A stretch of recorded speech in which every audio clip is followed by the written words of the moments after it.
Your call has been placed in conference. Line muted.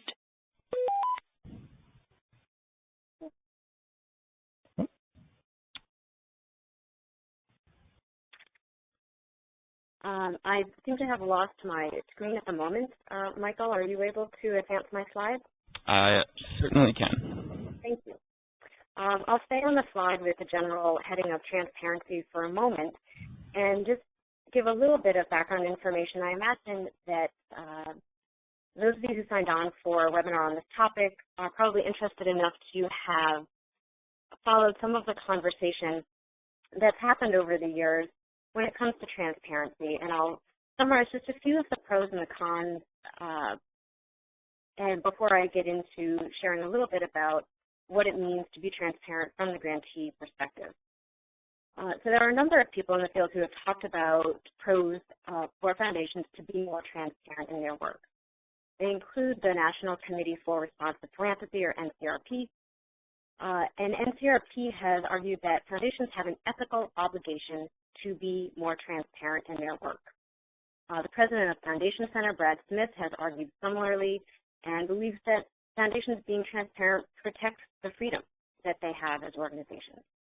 Others believe that it's important for foundations to be transparent so they can pursue the goals that they have in a more informed way. There are many others who have made arguments in favor of foundations being more transparent. Those are just a few examples.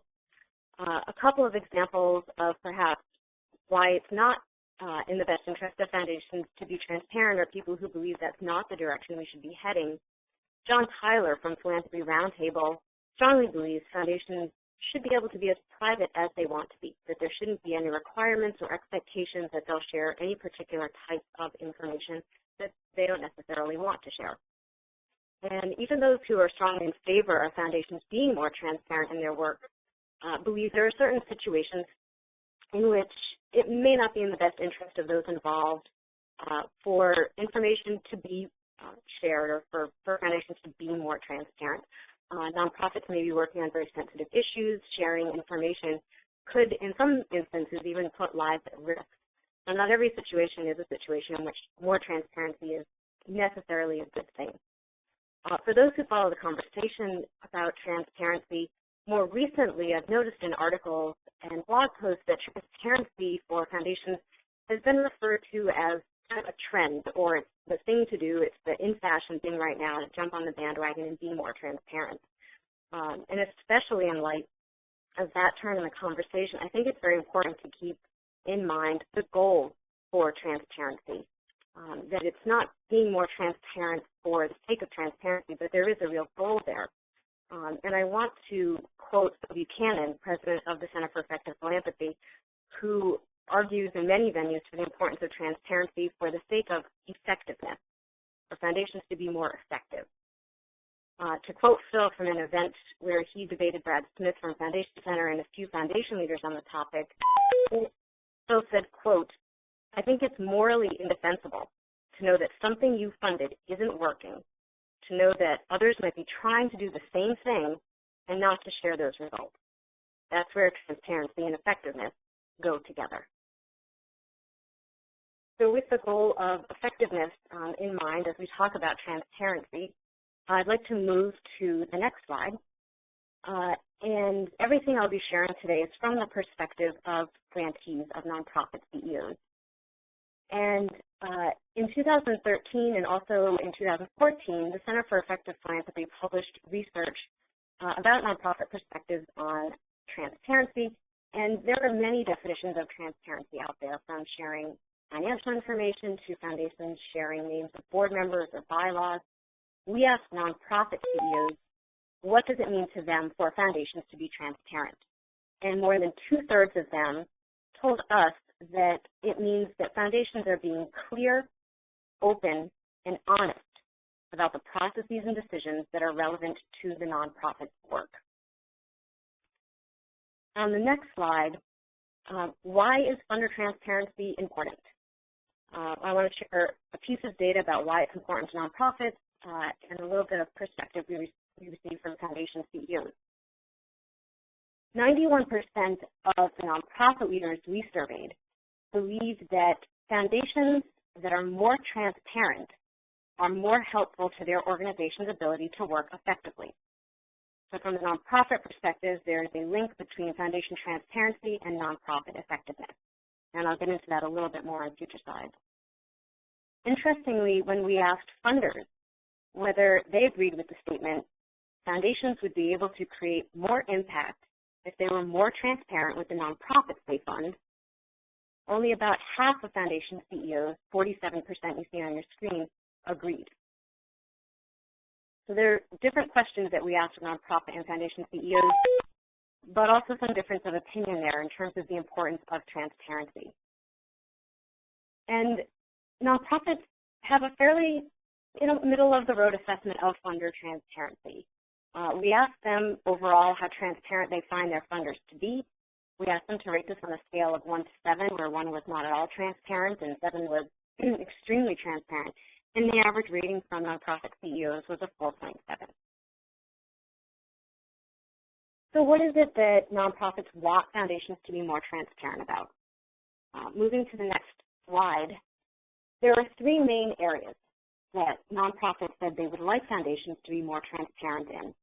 And when we started this research, we were getting feedback from some of the fields. We heard that from some foundation folks, you're going to hear from nonprofits that they want more transparency when it comes to, am I going to be funded or when am I going to be funded? And in fact, that was not the most common area in which nonprofits want more transparency from foundations. You'll see it listed as third on this slide that nonprofit CEOs do want foundations to be more transparent about selection processes and funding decisions. But many, many foundation leaders, more than 85%, want foundations to be more transparent about what they're learning, and more transparent about their experiences of what has not worked in their grant making, and more than 75% want foundations to be more transparent about best practices. What have they learned about the issue areas in which they fund, about what actually worked? Second, nonprofits want foundations to be more transparent about assessment work. They want foundations to better communicate how they're assessing their own performance as a foundation, as well as how they're assessing the grants they fund and the impact they're having as foundations. And finally, as I mentioned, nonprofits do want more transparency from foundations when it comes to selection and funding decisions. Moving on to a related but slightly separate topic, we also surveyed nonprofit CEOs about the information that they're collecting from their beneficiaries, those that they're trying to help and those that their foundation funders are ultimately trying to help. And along these same lines of communication, what's important for foundations and nonprofits to be discussing and what will help foundations be more effective in their work, we asked nonprofits about the extent to which they are trying to understand their beneficiaries' needs, and overwhelmingly nonprofits told us they do quite a bit and collect quite a bit of information to try to understand their beneficiaries' needs. But when it comes to foundations, this is on the next slide, foundations' understanding of beneficiaries' needs, nonprofit ratings were quite low. You'll see that only 38% of nonprofits believe that most or all of their funders deeply understand the needs of their ultimate beneficiaries. Only 38% of nonprofits believe that. On the next slide, most nonprofits believe that only some or fewer of their funders have funding priorities that reflect their beneficiaries' needs. And a third piece of data, most nonprofits believe that only some or fewer of their funders have programmatic strategies that reflect their beneficiaries' needs. So nonprofits don't believe that most of their foundation funders have a good understanding of ultimate beneficiaries' needs, and they don't believe that those needs are reflected in funding priorities or programmatic strategies for the most part. Nonprofits did tell us, though, that there are foundation funders of theirs that they do believe understand beneficiaries quite well and reflect that understanding in the way that foundations do their work. And we asked nonprofits, as you'll see on the next slide, what does it take for foundations to develop this understanding? For foundations that do this well, what sets them apart? And nonprofits identified mainly 3 practices or attitudes that set those foundations apart. About a third of grantees said that the foundations that best understand beneficiaries actively engage with their nonprofits or their beneficiaries. As one nonprofit CEO said, this is a quote, "The foundation is in regular conversation with their funded groups and expect those conversations to include beneficiaries in and as a central part of those conversations." Nonprofits also brought up the attitude that they find foundations bring to their work, noting that foundations that have the deepest understanding of beneficiary needs tend to be more humble, open, and collaborative in their approach to working with their grantees.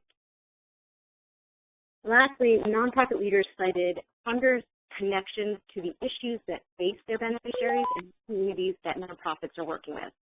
A connection that can be developed through research, through forming relationships with those working on or facing those issues, or personal experience on the part of the funder and the staff there. So I'll stop sharing our research at that point, and I would like to turn it over to Rebecca, who Ramani said was Senior Program Officer at Metro West Health Foundation. Rebecca and the Metro West Health Foundation were not chosen at random to be a part of this webinar. They were chosen because their grantees find them to be extremely transparent in their work. As some of you may know, the Center for Effective Philanthropy conducts grantee perception reports. If a foundation is interested in learning from us what their grantees' experience is like working with that particular foundation, we have a fairly standard survey that we send to those grantees. We get the results back and we share with the foundation, here's how grantees experience working with your foundation compared to how they experience working with all these other foundations in our data set. Foundations are never named. But a little over a year ago, we added to our survey some questions about transparency based on the research we've done to ask grantees to rate individual funders on how transparent they are overall with their selection process, with their future funding, with sharing best practices, and with sharing what has not worked. And the Metro West Health Foundation is one of the highest rated on all of those different transparency measures in our data set. And we have surveyed grantees of over 40 foundations at this point on those transparency items that we just added about a year ago. So with that, I will turn it over to Rebecca. Thanks, Ellie. Good afternoon, everyone. And I don't like to think I'm a poster child for transparency. I like to think the field is pretty transparent, but I'm happy to share a little bit about what we do in case it serves as some thoughts for you and your foundation. So my first thing is I did this slideshow before the snow. So I wasn't giving you this guided visualization of, a sort of warm temperature, but it is nice. My message here is come on in, the water is fine. There really is no downside to transparency, and so I invite everyone to be transparent. So just a little bit about why transparency is important to us and is a sort of key value to us, and some of that is specific to us. But some of it is sort of field specific. What I will say is the Metro West Health Foundation was formed from a community asset. We were created from the sale of a local hospital, and the hospital was sold in 1996, and the foundation wasn't created until 1999.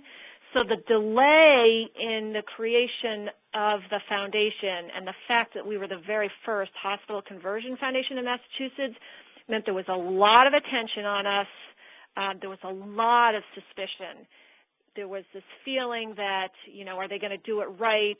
What are they going to fund? There had been some, in California, some hospital conversion foundations had been a little shady.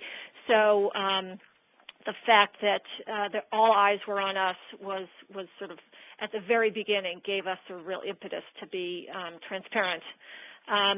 Then sort of the next thing I'll say is we fund in 25 towns. We're fairly small geographically, and so we work very closely with the nonprofits who are here because we only fund health, and it's in a sort of a general, west of Boston. So there aren't a whole lot of nonprofits that we are funding. So it just behooves us to have an open relationship with them because this is ongoing. We are in this together, and we should just be committed to all being honest with each other. Then the third thing to point out is, what's good for the goose is good for the gander. We ask grantees to be transparent, and when they report to us through site visits and formal reports, we ask them to say what worked, what didn't work. So if we're asking that of them, we need to also be transparent in terms of what we're doing right and what we're not doing right. Then I also think, to Ellie's point about that the reason really to be transparent, yes, it's about selection process, but it is about sharing what's working and what's not working. And the worst thing you want to do is sort of have learned from past mistakes about what didn't work and then have somebody repeat them, and we could have sort of informed the community so that the mistake wouldn't have been repeated. So it encourages learning among the staff, among the board, grantees. The more we can disseminate things, other foundations. I learn from other foundations all the time.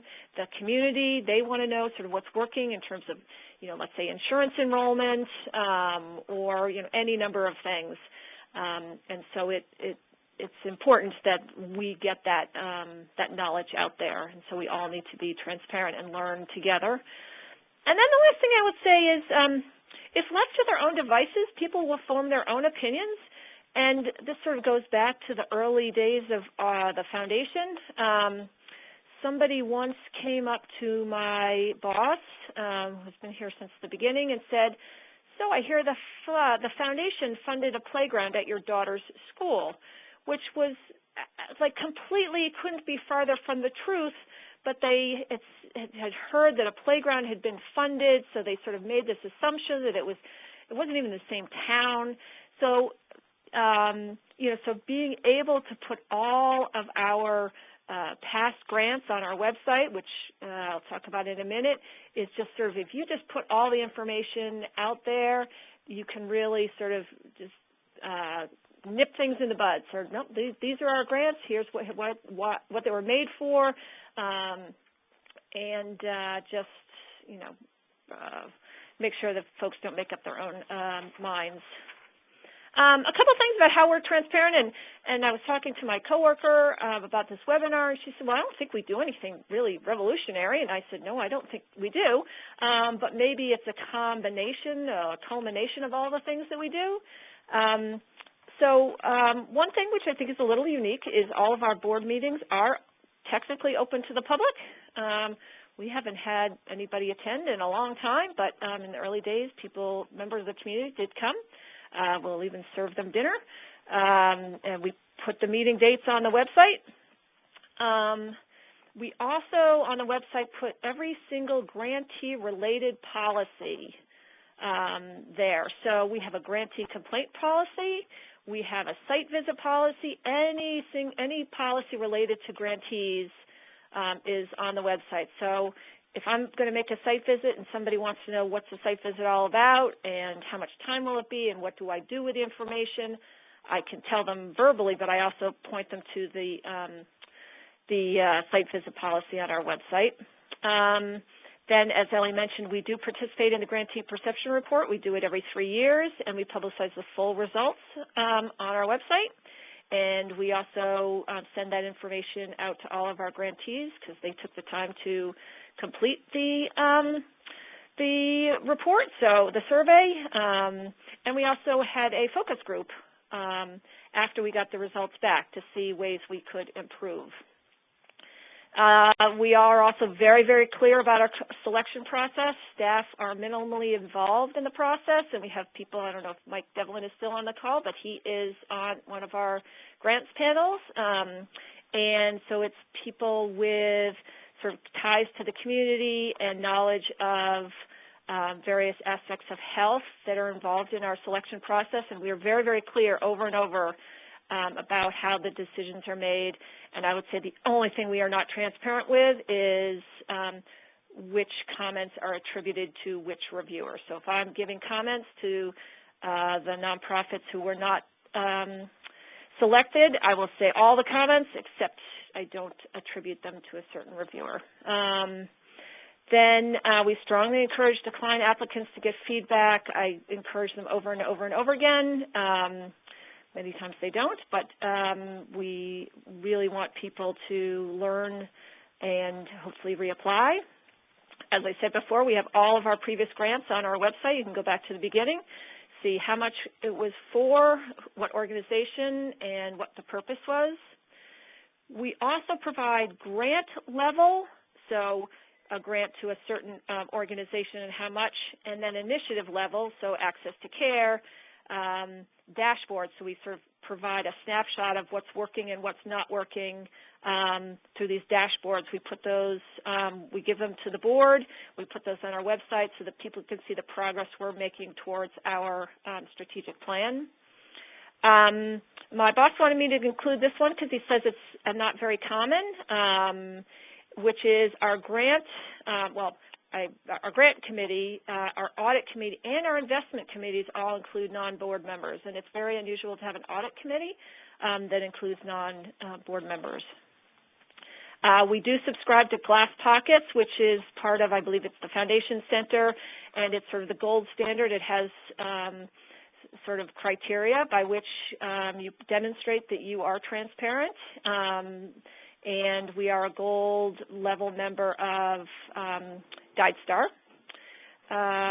Then just quickly some sort of barriers to transparency.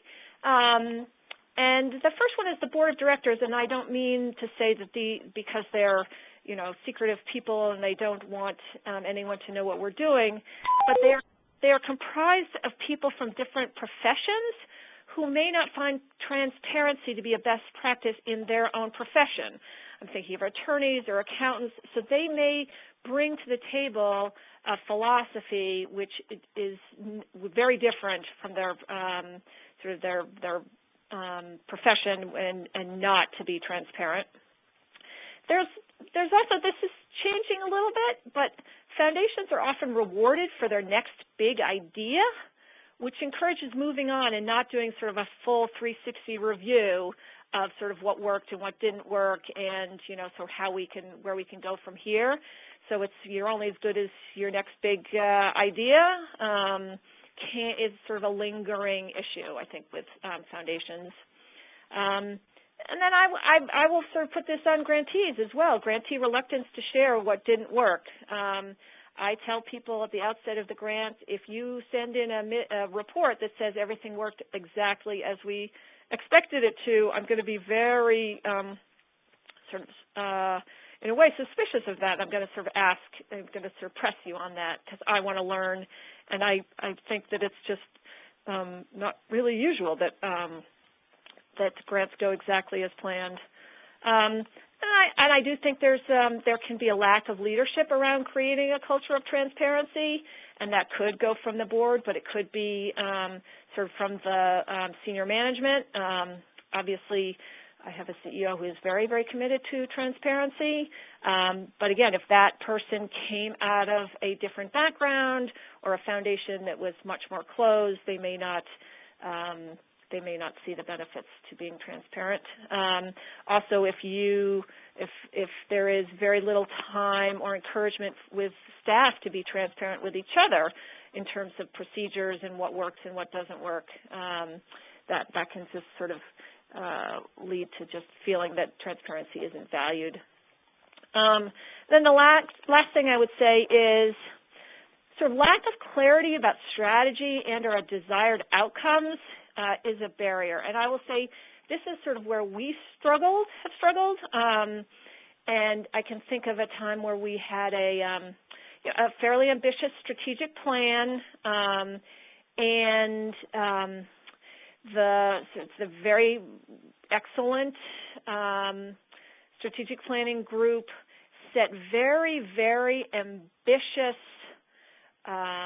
outcomes and measurements in terms of sort of public health change.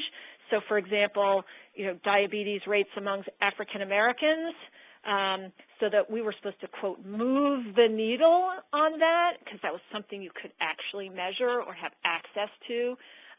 But the problem was our intervention dosage. This is not a community that has a high percentage of African Americans. We have a much higher percentage of Latinos and Brazilians. So the fact that our dosage was nowhere near going to sort of make any dent in the diabetes rate, it sort of left us feeling like we hadn't succeeded, and we couldn't really roll up. Foundations like to roll up the sort of successes and sort of show that they've moved the needle. And so I think we just weren't really, we kind of just buried it a little bit, and sort of that was I think that was our fault for not really sort of pushing back on in terms of the strategic plan and having more intermediate or shorter term outcomes that we could measure, because to us it just felt like we were failing, even though we weren't. So I'm going to stop here, and we will be opening up to questions, so I'm going to turn it back to Michael. Thank you, Becca, and thank you, Ellie, as well for your presentation. So, folks, if you do have questions of what has come up during these presentations, please enter them into the chat box, and I will get to as many as I can. So, Rebecca, the first one that just came up was you had mentioned that you encourage declined applicants to get feedback. Can you elaborate that or provide any examples of something of feedback for a declined applicant? Sure, and hi, Michelle. They can, we encouraged it in many different ways. So they are welcome to come in, or they are welcome to call me, whichever works best for them. We are very mindful of nonprofits' time. Usually it's a call, and what I do is I first reiterate the process. So what I tell them is, what I'd like to do is sort of tell you the process. I'd like to give you the exact feedback that the reviewers gave, and then I'd like to talk about sort of whether or not you should consider reapplying, and then allow time for questions. So that's sort of the process I go through. So it's just always good, even if they've applied before, I want them to be reminded of the process, how it works, how the voting works, all that. We do have an online reviewer system now, so the reviewers enter their scores and their comments sort of in writing. Before they used to handwrite it, and so sometimes it was like reading physicians' handwriting. I couldn't really read it. So now what I do is I give them their scores, I give them their individual reviewer feedback, minus the names, as I said before, and then I give them the recommendations. And then what happens in the meeting is there's sort of, once those recommendations are made, there's discussion, and I take out my notes from the meeting to see if there were any additional discussion issues that came up, and then I let them know what the vote is, and ask them if they have any questions, and then we discuss sort of whether it's worth sort of reapplying. We don't make them wait a year or anything. Now that the comments are done through the reviewer system, I can actually download them as well, and I'll create a Word document, again, minus the reviewer name, and and I will email that to them, because sometimes I realize they're trying to scribble notes as I'm talking to them about the comments, and so I always let them know that I can give them the the comments and the scores afterwards in writing, if that would be helpful, so they can sort of really listen and be engaged in the conversation first. I hope that answers it. Yes, great, thank you. And I think this one, Ellie or Rebecca, please feel free to chime in on this. Can either of you suggest a simple self-evaluation tool for assessing transparency? Glass Pockets, for sure. I think they have a tool. Great. And Ellie, do you have any others? I don't know if the EP have anything. I would suggest taking a look at the research report and the different areas of transparency that came up there, and even having an internal conversation about how you think the foundation is doing in the areas that at least grantees are looking for more transparency. And I would also say that the Grantee Perception Report is a good way to assess your transparency from the grantee perspective in particular. I think Glass Pocket is a great effort and an interesting one. I think my concern with the Glass Pocket categories is that a foundation can do not very much on any of those dimensions, but still check the box that they're doing sort of the least amount in a certain area to be transparent. So I think it's a good tool to provide guidance about areas to consider, but I think it doesn't go nearly deep enough to help foundations really make change when it comes to transparency. I could see where yes, I can appreciate that actually. And I just wanted to mention too, I did provide the PDFs for 3 of the reports and research that Ellie's done for CEP in your file folder to the left. So I would encourage folks to open those, take a look at those as well after today's conversation. And Rebecca, I was wondering if you could answer the question, how do you form strong enough relationships with grantees that they feel comfortable enough communicating with you or the foundation when something does not go as planned on their end? That's an excellent question. I will say a couple of things. First of all, there are only 4 staff here, but we all live in the community. The sort of infrastructure, the health infrastructure here is not huge. So we're not talking about like an N, the sort of the number of nonprofits we can fund in the thousands. It's maybe 50 nonprofits that we fund sort of over and over and over again.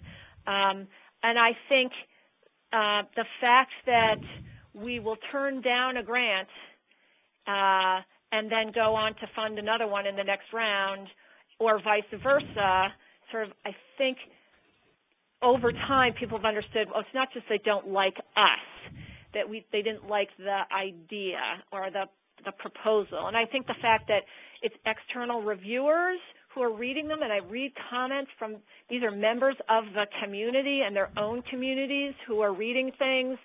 And sometimes they'll say, I wish you could just invite me in and I could have answered all their questions. It's like, well, we got 60 proposals to read, so we can't invite everyone in.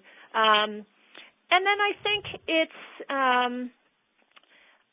like having, I personally like to use humor, and I sit on a lot of coalitions. I see folks all the time around the table and sort of become, I'm not going to say that, the sort of the dynamic doesn't go away, but I think the fact that, we're in this together, and we have a new grantee meeting at the beginning of each grant round after we've made the grants, and we sort of set up the expectations. We said, this is what we expect of you, and here's what we will do for you, and if you are running into trouble, please call us. And what I'll say is, the CEO of our foundation is a mental health expert. He's a mental health policy expert. He knows big people, in the state level. So he's often able to connect people or strategize, and so I think his expertise has become very, very valued by the community. Great. And so we have another question here. Is there a specific way that we can encourage foundations to be more transparent other than, what we've heard today, but, what are some of the reasons that other things that we can promote for foundations?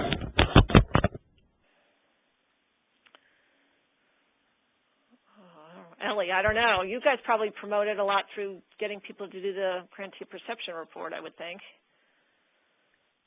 Yes, somewhat, and I think at least from the perspective of the research that we've done, and we'll be doing a little bit more research on this topic with funding from the Fund for Shared Insight as well. I think for us, we always try to keep at the forefront of our work the purpose of increased transparency. And by thinking about that and the relationship potentially between increased transparency and increased effectiveness of both the foundation and of the nonprofit, that keeping in mind the end goal of why are you working to be more transparent, why even spend the time and effort on that, can help with some of those efforts. That's a kind of a big picture answer rather than sort of specific steps. Great, thank you. And this is just a quick question that came up. Do either of you know for Glass Pockets if it's member-only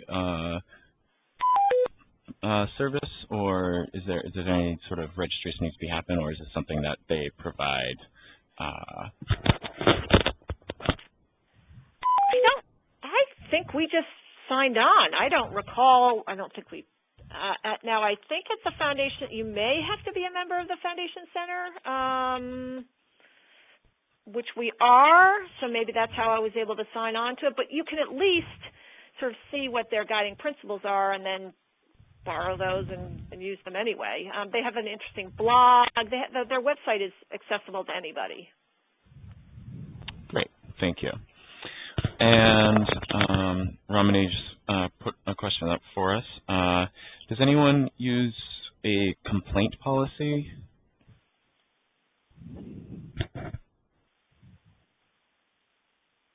You mean to Ellie or me? I believe so. And Ramani, maybe you can chime in to clarify. Because we have one, yes. Nobody has ever complained, but we have one. It's on our website. Mm-hmm. Okay. I would say that that's what we've observed from other foundations who have a portal or some way for nonprofits to submit complaints or concerns to the foundation, is that they tend not to receive any. And even, I don't know if anyone on the line follows Inside Philanthropy. That initiative, one of the reasons Inside Philanthropy had started, or one of their goals, was to provide a place where any nonprofit could come and share concerns or complaints about foundation funders. And I can't remember exactly the number they shared, but it was a very, very low number of nonprofits who used that aspect of the Inside Philanthropy website in 2014, much lower than had been expected. But I think when part of that might be the power dynamic and the fear of sharing that kind of information in a non-confidential way. And even on the website where that can be confidential, it's a hard thing, I think, to elicit. I mean, I will say the most complaints I've had about from grantees directly is, although this is lessening over time, they used to hate our logic model, and they would complain about it bitterly. And I think over time they've realized it's here to stay. And because we use the results in the logic model to sort of disseminate learnings back out to the community, I think they take it seriously, and they may not love it anymore, but they're no longer being as vocal about hating it as they used to. And we just had a question coming from a community foundation. Any ideas about how to advance transparency with sometimes very reluctant donor advisors who nominate grants and want to remain anonymous? I mean, I used to work at a community foundation, and that's very hard because your primary constituency, if people would disagree with me, a community foundation's primary constituency are donors. Secondary constituency is grantees. So my whole thing is you are responsive to your donors, and you can sort of educate, and you can sort of try and share best practices and educate them about various initiatives and why not being anonymous might spur more gifts from other folks, but in the end, they, and they have transferred their asset to you, so it is technically no longer theirs. So you could, but I think yeah, I think you have to be responsive to your donor ultimately, and as a foundation, keep an eye on the prize. Sort of generally speaking, the foundation is transparent, and hope that the overall record of the community foundation is transparent. But that's a tough one. And maybe Ellie, maybe you guys have done stuff specific. I don't know. Do community foundations rate higher or lower than private foundations generally, or on transparency? From our research and our data, I don't have anything, unfortunately, to share on community foundations specifically. In the research that we do with nonprofits, it included both private and community foundations, but I don't have anything specific to add for community. All right.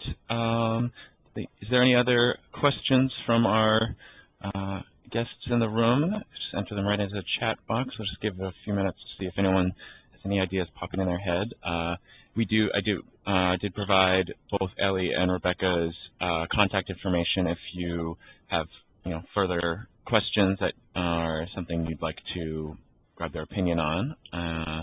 Maybe something that's not in a public forum, and maybe just as a last question, Rebecca, I know you had mentioned the example of the sort of the playground as something that comes out of the transparency, but can you provide an example of something I've learned, best practice or failure that they shared publicly, and why you chose to do that? Well, in terms of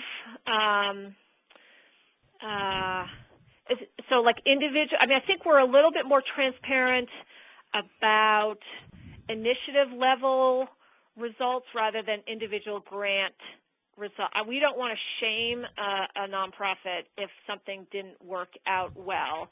So we will try to focus on sort of the lessons learned there in terms of the nonprofit on those little dashboards that we put out for the board and on the website. In terms of initiative level,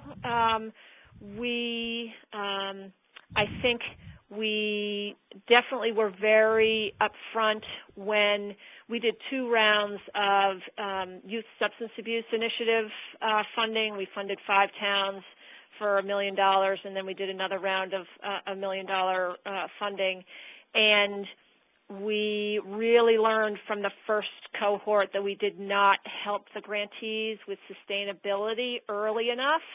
So what we said sort of in our sort of substance abuse reports to the community was that sort of moving forward into the second cohort, we were really going to focus on helping them through our technical assistance provider think about sustainability from day one. And that actually, the second cohort was much more successful. So that was something that we felt, was of benefit to everyone we shared it with, because if somebody else was doing a big initiative like ours, or with a cohort, getting them to think about sustainability earlier on was and how we did that was very, very valuable. And it was also helpful for our board to see that, yes, we do need to fund the technical assistance element, and that's a valuable addition to the grant. So not only are we making $1 million grants, we are sort of adding on a layer of technical assistance, and that's very, very important to ultimately sustaining the work. So that's the one that I directly worked on that I can think about, where we changed our practice based on sort of really talking with the grantees and talking with our technical assistance providers and constituents who are served by the grants to figure out what should we do differently in the second cohort.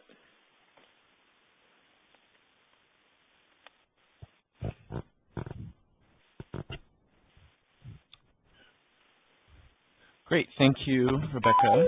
And it looks like we have wrapped up all the questions, which very active Q&A session. Thank you to our attendees for participating in today's program, and thank you to our presenters. Ramani, is there any last words you'd like to leave us with?